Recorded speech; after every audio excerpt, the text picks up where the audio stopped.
Hello, this is Scott Baceno, editor of telecoms.com here at Network X 2024, and I'm delighted to be speaking to Razvan Todor of Bitdefender. I hope I got that more or less right. Yes, Bitdefender. Razvan, I understand that you've been at the show. You've been talking about the smart home, and specifically its potential vulnerability to hackers.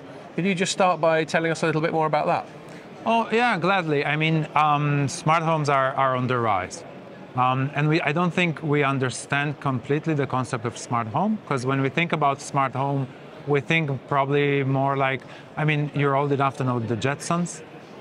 So you think about a house that kind of turns around the sun, and it has a lot of things.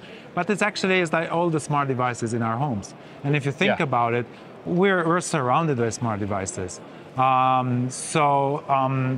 This kind of appetite to bring more and more devices in our homes, what it does from a cybersecurity perspective, it enlarges the attack surface. So a hacker has more and more options to more entry exploit more entry points and so. So yes, smart homes are on the rise. We adopt them very fast, but that also exposes us to all sorts of vulnerabilities that the smart devices come with. And so, one of these hackers, if they do successfully exploit some of these vulnerabilities, what could they do with that opportunity? Well, it's up to their imagination, really. But I think one of the things is to understand that there's actually a very thin barrier between physical security and digital security. Like, just think about what we call address doxing, which is one of your smart devices giving away your home address. Right. If you think about smart locks, they have their vulnerabilities. If you think about cameras, there's actually a website on the internet where you can access feeds of cameras that right. Well, that's a nightmare scenario. It's quite a nightmare. Someone hacking a webcam or whatever. That's on the other side is your sensitive data, your private data, your financial information. So we're going in from I don't know, privacy invasion. Now we're going into actual financial loss, and that's super possible. Yeah. And so I guess, as the name of your company strongly implies, you have some sort of measures or products or services that can help counter that. Yeah, to protect the bits. Yeah, exactly.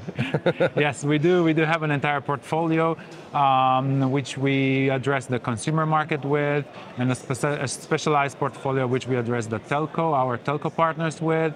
We deploy cybersecurities on 3 layers: at the network level, at the DNS level, at the CPE level, at the router level, to protect all the devices in the smart home, and then at the end, what we call endpoint level, which is protecting your devices when you take them away with you, like your phones, laptops, tablets, and so on. And then, another dimension, the 4th one, is cloud services. And we come with products that protect your identity, your digital identity, identify your digital footprint, and so on. And so you touched on it a minute ago, but the final question, perhaps you could tell us a little bit more about the operator channel, why it is, we're talking at a telecoms trade show, why it is that operators should be interested in what you do. Well, I think there's a huge interest right now for value-added services in the telco world.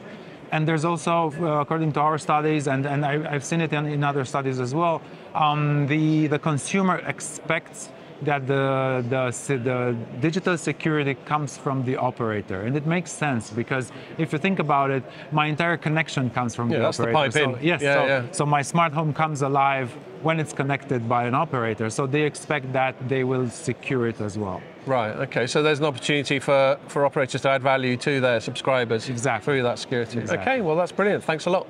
Thank you too.